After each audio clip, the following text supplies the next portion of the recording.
Hi, my name is Parkson and I'm the head of programs at the Center for Fathering. With me today is Professor Michael Chia from the Institute of Education, Nanyang Technological University. Among other things, he is the Chief Principal Investigator of IISSAAR, which stands for International Ipreschooler Surveillance Study among Asians and Others.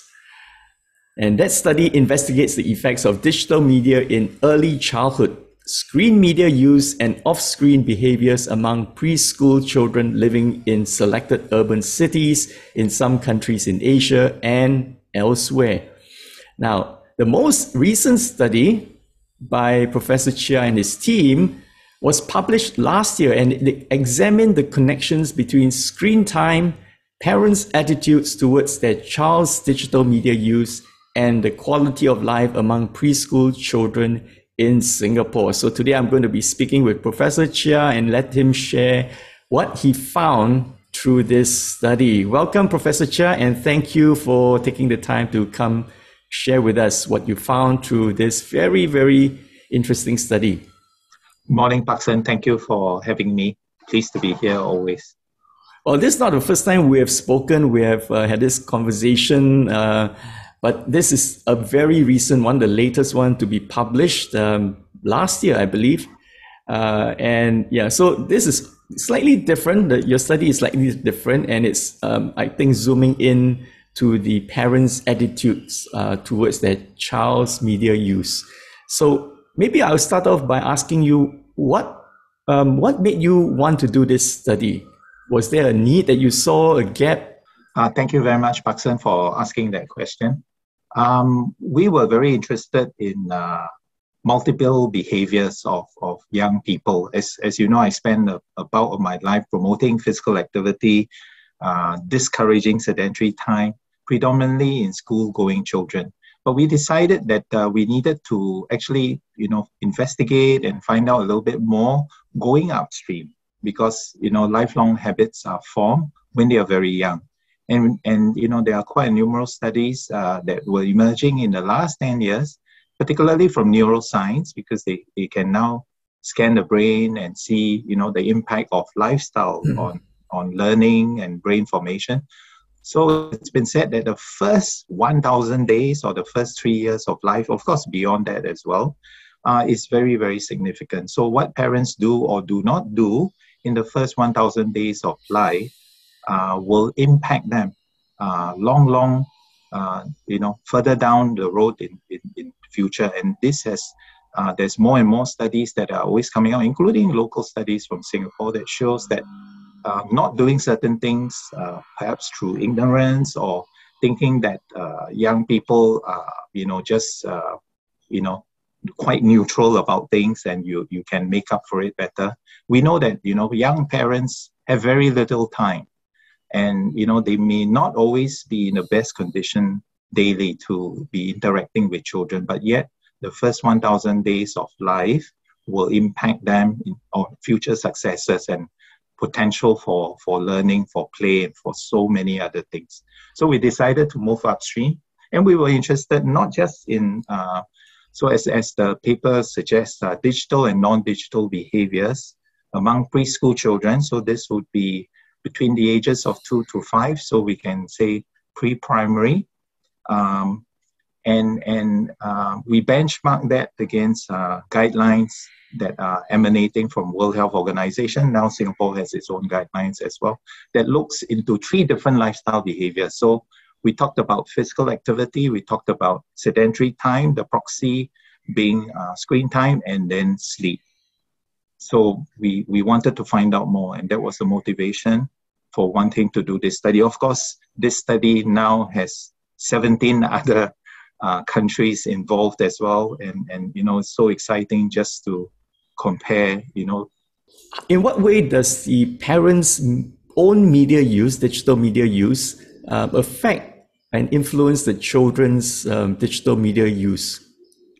Thank you, Parkson, for asking such an insightful question. It is indeed, firstly, I must qualify that even though this study was published in the COVID period, The data collection was actually done before COVID, before we have even heard of the word COVID-19 and lockdown that is so normal in today. So those were the back to the normal days. So pre-COVID-19 findings, and your question hit the nail, on the head in saying that our studies show that parents' behavior, parents' own digital media use predicts, right, the child media use. In other words, by a very high margin, the correlations were 0.9%, so nearly perfect. So parents' own digital media use impacts their own child digital media use. What that means is if parents themselves, because we have parents self-report both their own digital habits as well as those of their children on weekdays and on weekends as well. So parents with high digital media use, we find that their children that they were reporting also had high digital media use. And of course, our studies also show, because they are of a young age group, the children 2 to 5 years old. So therefore, whatever the parents do, that influences the child as well. And the child at this age is highly dependent on their parent. So I must say our findings also show, because we looked at the one hand, digital media behaviors, that means mainly screen time, television watching, and so on, and what they, what they use the media for, communications, entertainment, education, and so on.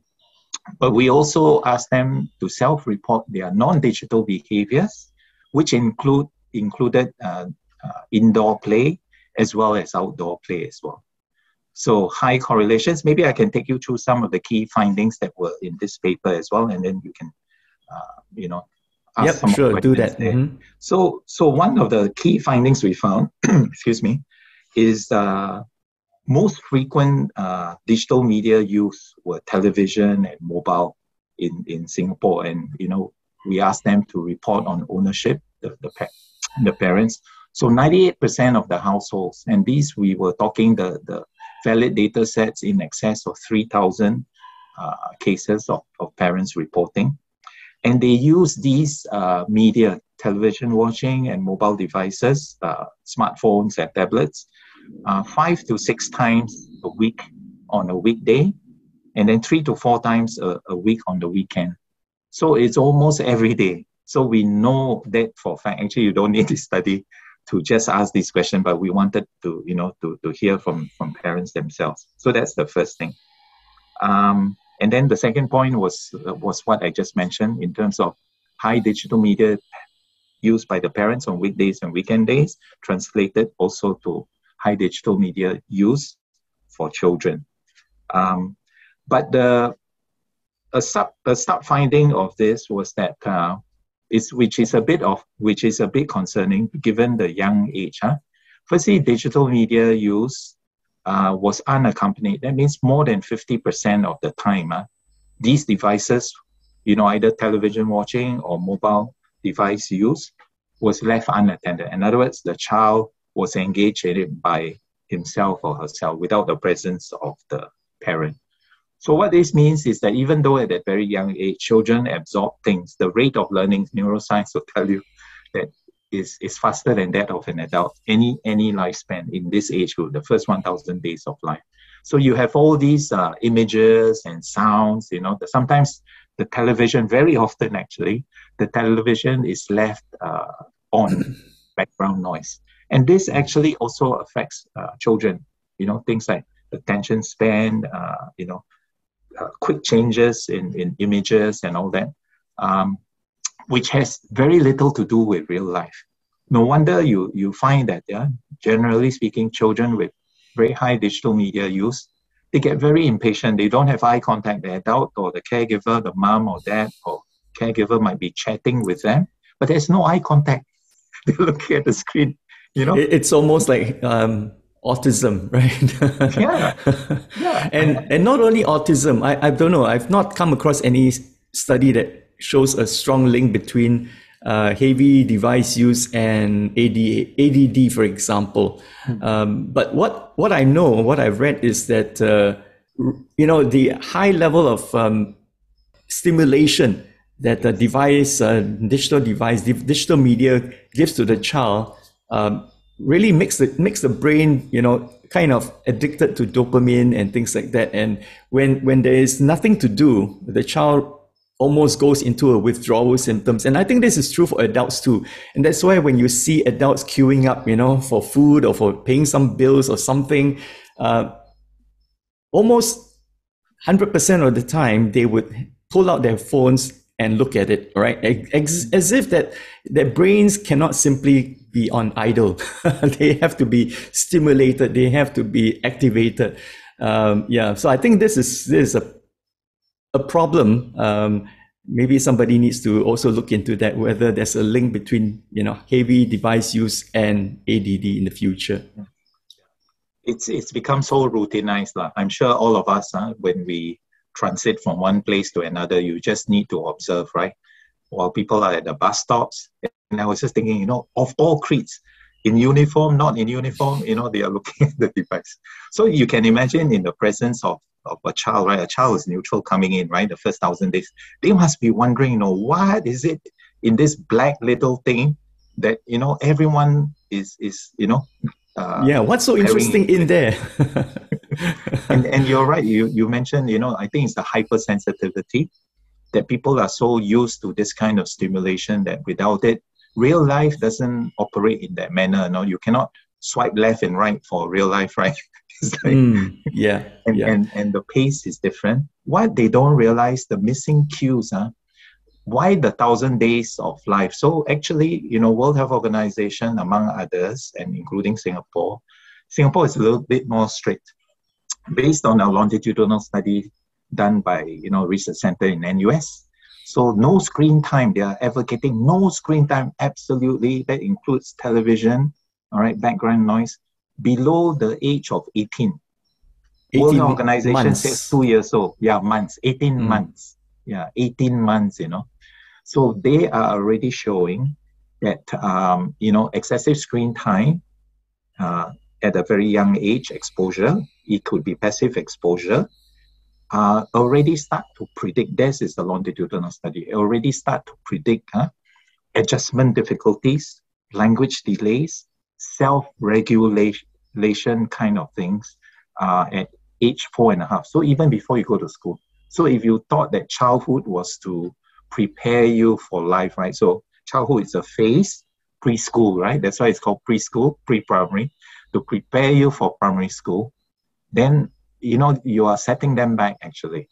So this is a message for all young parents actually, that the investment in time, the first 5 years of life or, pre-primary, those are very significant moments that you want to be with your child, not just be physically present, that's important, but to be interacting, because the child will be able to pick up cues. So if they got no eye contact, that means they also cannot acknowledge social cues. They cannot read social cues, right? In human beings and so on. And this is equally an important time for parents actually, because you are the first teacher and you are the first superhero. You don't have to earn it by the fact that you are a parent. You are the child's superhero. So there are many things that you can do that wows a child, So when you are with your child, every moment counts for you as well as for your child, not just being a superhero to your child. Sometimes the child is a superhero to the parent too, right? Being not just physically, but being 100% present when you're with the child, even in stressful moments and all that. Of course, you want to be watchful for those things, and the modeling, all the positive behaviors.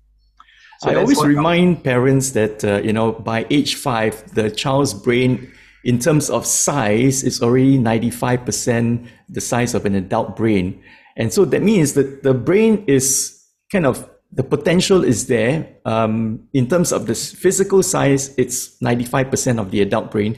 But in terms of the neural connections, it's still forming. And that's why, the first 5 years, or some say even 3 years, maybe intensively, is the formative years. Formative meaning that's when the new neural pathways are being formed.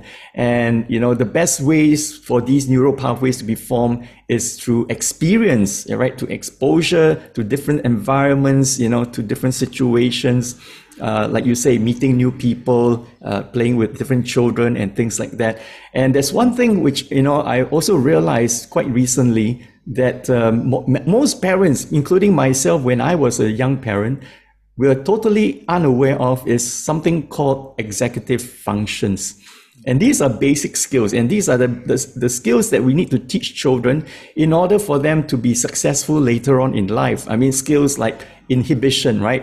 Focus, attention, delay gratification, working memory. So you play memory games to help, to increase that working memory so that they can,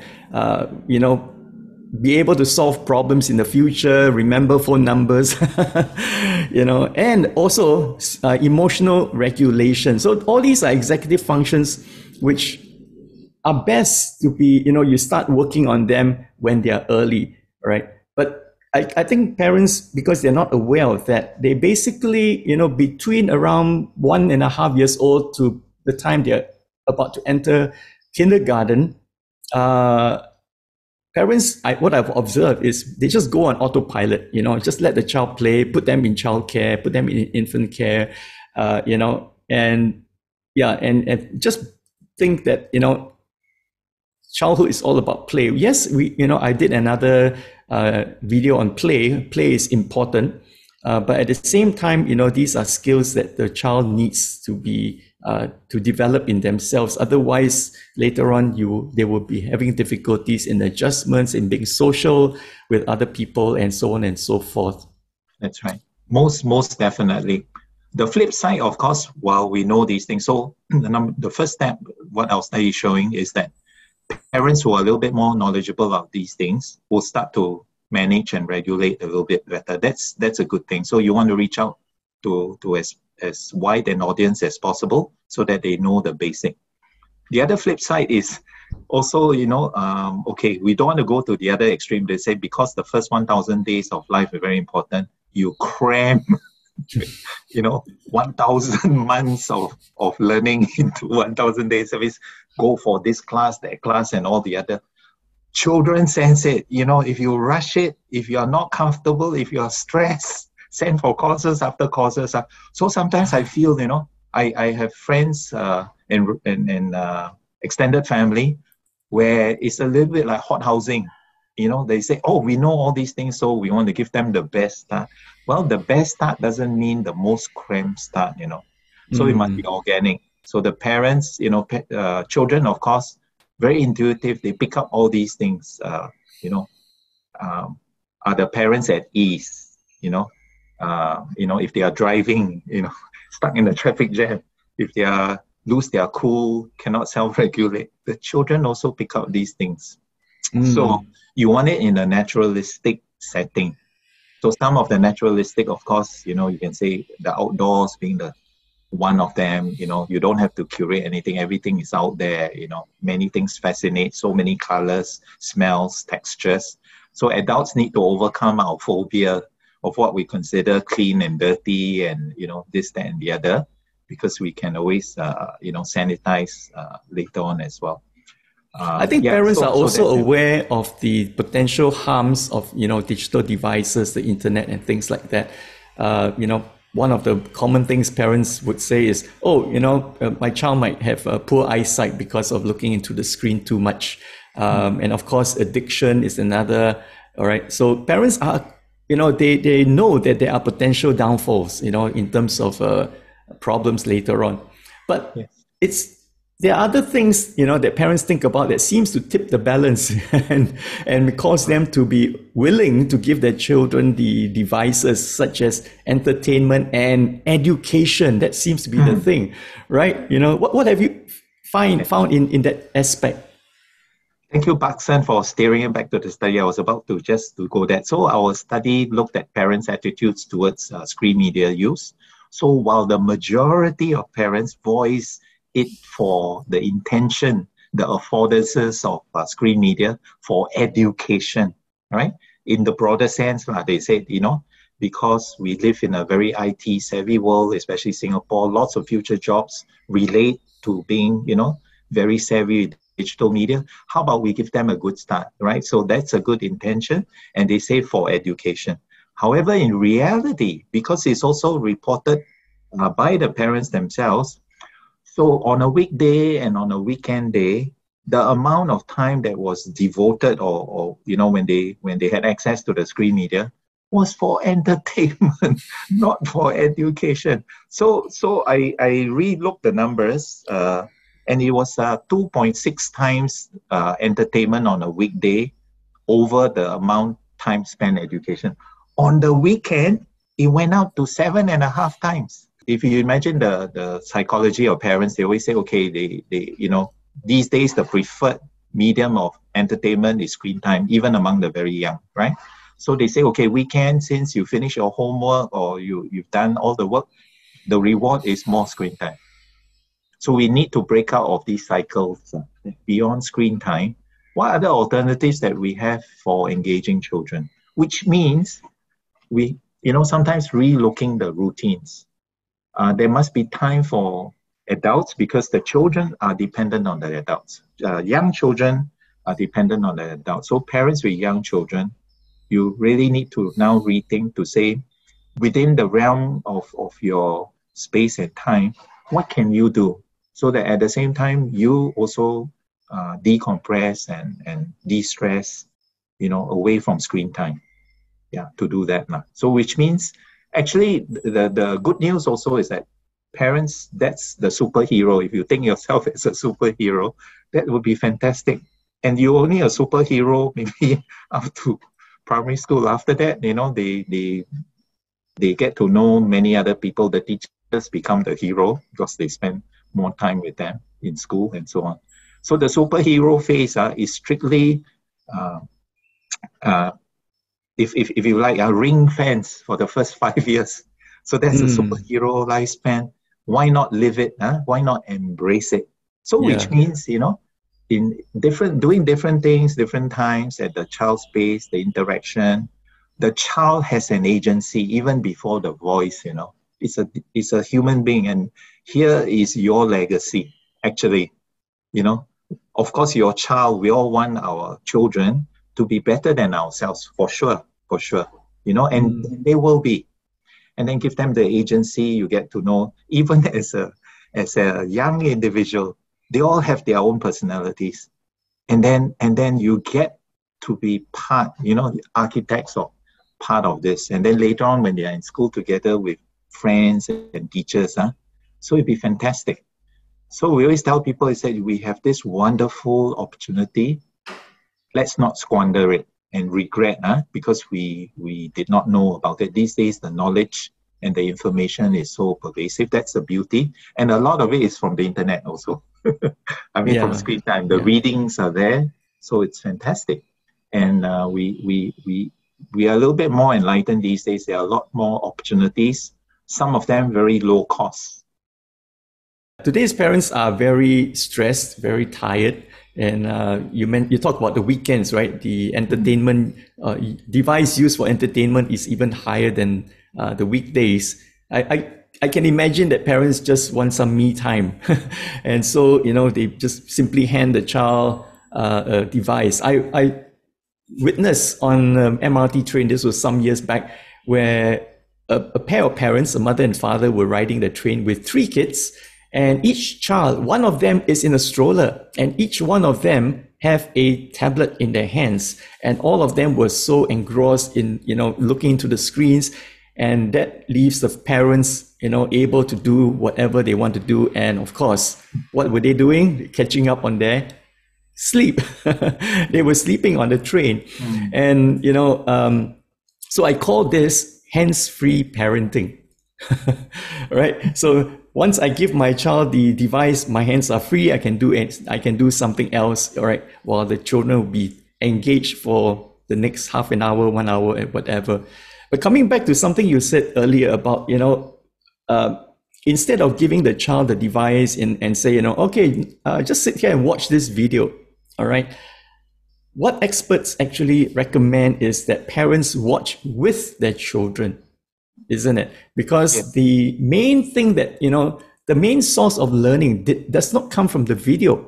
In fact, there was a study, I can't remember which university was that, where, they found that for young children watching a video on a screen, there was hardly any brain activity detected, all right, in the child's brain, because the hypothesis is that the child's brain was simply trying to catch up with what they're seeing, all right, and they're just not able to comprehend everything that they're seeing and hearing at the same time, and therefore the brain simply just shuts down.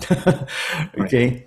So the main source of learning is not the video, it's not the educational apps that parents download, all right, and based on and parents choose the apps to download. I think mostly based on the number of downloads. Okay, the most downloaded app, and so they say, wow, if so many people have downloaded this, it must be good, and so they download it as well. One of the sources I go to is Common Sense Media. The website has great reviews. Even Singapore's Media Literacy Council has them as a kind of a collaborator or partner, because they have their own research team that looks into all the different apps and books and movies. They give very good movie reviews. So the main source of learning for young children is not these screens, but it's the interaction with the parents, right? When they recall experiences, right? When they look, maybe they're watching a video about animals, then the parents might help the child recall their visit to the zoo and things like that. And so through this, the child makes connections. They connect the dots, and their thinking begins to expand, and they are able to relate with other things, other experiences, and other things they've also seen. So I strongly believe in that, and I want parents to understand that don't just give your child the device and expect them to self-study. Yeah, I definitely agree with you. Like what you mentioned, also in the sense of being physically close, but actually distinctly distant. If you say three, they're all engaged in their own things. The parents in the sleep, without coming back to the MRT, anecdote, and then the three different children, siblings, but they are all in their distant world. So it comes back to the idea of mindfulness also. And the use of media, there are guidelines that suggest, it's the content and the context as well. It's not all bad, neither is it all good. It's just like all excessive good things, right? If you study all the time, or you eat, high nutrient food all the time and nothing else excessively, it becomes bad also. So, and of course, the challenge is the dynamic balance. So you almost have to individualize for each family's context. So the mindfulness part, the parent must be ready, the child must be ready. And coming back to resources in the common sense, many of the findings there emanating, from all parts of the world, but especially from the US, saying the quality of the parent-child interaction suffers whenever screen time is involved. Even though we say we have, the parent accompany the child in screen time, but there are benefits in not having screen time at all, especially if you're trying to be a superhero. Can you imagine the parent trying to be a superhero in the real sense, and the child being say, no, I want to watch this thing, or So number one, the parent has to compete with whatever virtual superhero the child is watching. Do you want that? That's number one. And then the quality of the interactions, you have if you're outdoors, right, or your family time, the screen time has that in the awake moments already, and plenty of time there. So the idea of mindfulness also to simplify, right? Yeah. So that's the main thing. And perhaps once they try out, after they get over the refractory period, or the period when they are in denial or what, then they start to appreciate. So even adult conversation. Sometimes you only a few minutes take the picture, and then after all screen time also. So it's lifestyle, and that's why our study focuses on urban cities, although some we also compare it against the rural. But it is so endemic, it's not The virus is endemic. The screen time is so endemic that we are co-curating, if you like, co-curating a different kind of human being. So, Yeah, I think parents, when you give your child a device and says, okay, don't bother me for the next 30 minutes, right? You go just watch. And then, as the child grows older and you want your child to, hey, come talk to me. And your child says, no, I don't want to talk to you. I want to watch the videos. Yeah. So I guess, you will reap what you sow. Okay. To put it that way. Yeah. I know it doesn't sound good, but I think that is the fact of life. Laying the foundations of meaningful relationships first. So if we say like the first 5 years, the superhero part is very important because children remember the things that they bonded together with, So right. We start small, we don't rush it, but we make it, more frequent. Every time there's something else, can be very simple things together. And I think in Singapore, the beauty of it is that, there are more and more opportunities and more different places that we can go to, heritage, different types of things. So coming back to our study here, what we're showing is that even though the parents had very good intentions, the reality is that the entertainment, they use it for entertainment a lot more. Some parents might argue, there's such a thing called edutainment, a combination of both. But what we're saying is that during the awake hours, there are already so many hours devoted to that, whether you don't have to tell them now it's screen time. They automatically will do that, right? So I always say screen time versus the rest of the time. So what is it that you do, outside of screen time? Very important. So the adults, the digital adults need to also, relook some of these things. And eyesight, of course.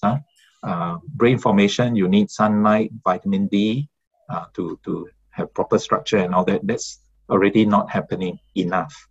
And we live in the tropics. We live in the tropics. There's too much near work.